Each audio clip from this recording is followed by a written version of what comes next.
Hello, good morning mga ka-anxiety. Good morning mga classmate. Magandang umaga sa inyong lahat, no.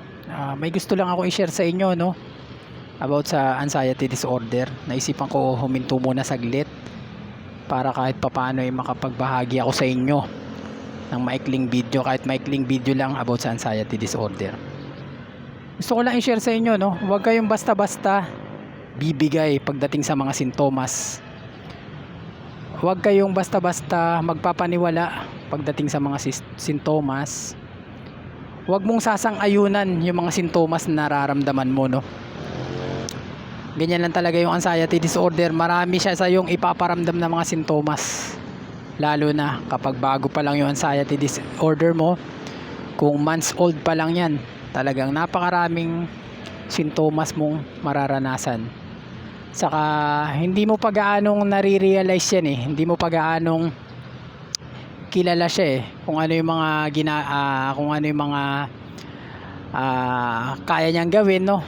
Ang tangi nasa isip mo lang, tangi nasa isip mo pa lang yan kapag months old pa lang yung anxiety disorder. Takot talaga, takot. Tapos madali mong sang-ayunan yung mga sintomas na pinapadala niya, no. Yung ibig kong sabihin na huwag mong sang-ayunan yung mga sintomas, no. Huwag kang magpapaniwala sa mga sintomas. Ano mang maramdaman mong sintomas sa katawan mo, lagi mong itatak sa isip mo na fake yan. Masigla ka, wala kang sakit, no. Bakit ko nasabi yan, no? May hahalin tulad ko yung may sakit na katulad nito sa atay, no. Sa mga liver, no.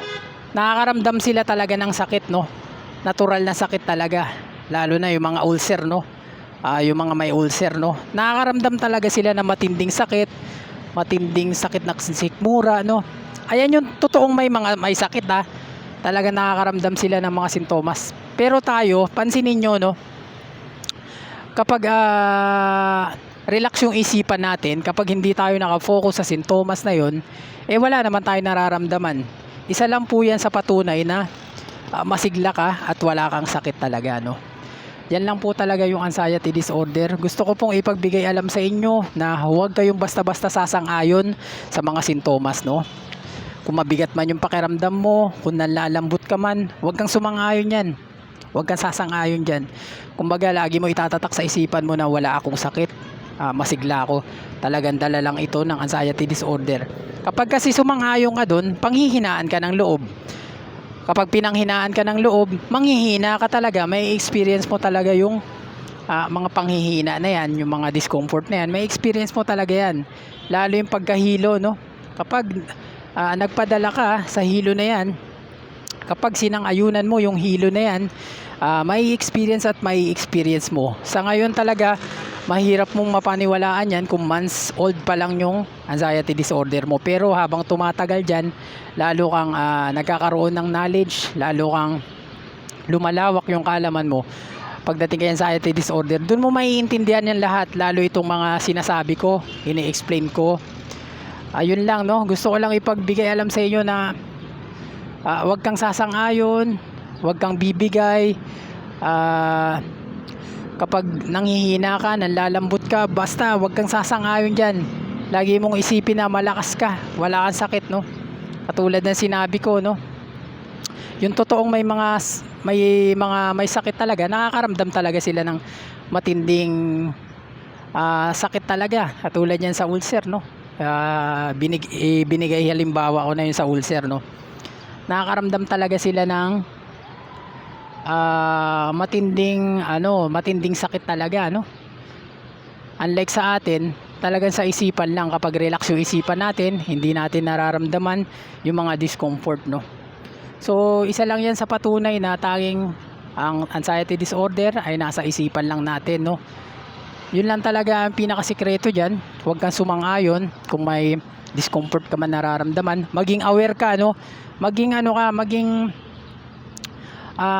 tatak agad sa isipan mo na ito na naman yung discomfort, hindi ito totoo. Maging alarm na sa'yo yun. Maging aware ka na dun na tinatakot ka lang ng yung anxiety disorder. Sadyang ganyan yan sa simula. mahirap mong intindihin, mahihirapan kang intindihin, takot sa puso't isipan ang mangingibabaw sa iyo. Pero pagdating ng mga araw na sinasalubong mo yan, araw-araw mong hinaharap yan, ini-ignore mo lahat ng discomfort mo, lahat ng sintomas mo, unti-unti mong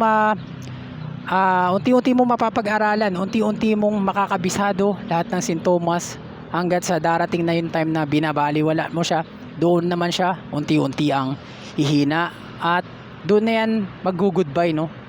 Yung mga sintomas na yan, unti-unti yan. Ako na yung nagsasabi sa inyo, unti-unti ang mawawala. Yung palpitation, unti-unti mawawala yan. Yung mga sakit sa iyong mga katawan, unti-unting mawawala yan. Paisa-isang mawawala yan. Basta araw-araw mo lang siyang hinaharap, sinasalubong mo, hindi ka nagpapatalo, hindi ka sumasang-ayon sa mga nararamdaman mo. Yun lang ang gusto kong ibahagi. Sana may napulot kayo kahit kaunting aral sa maikling video na ibinahagi ko ngayong araw. Maraming salamat guys. Maraming salamat classmate. God bless sa inyong lahat. Magandang umaga.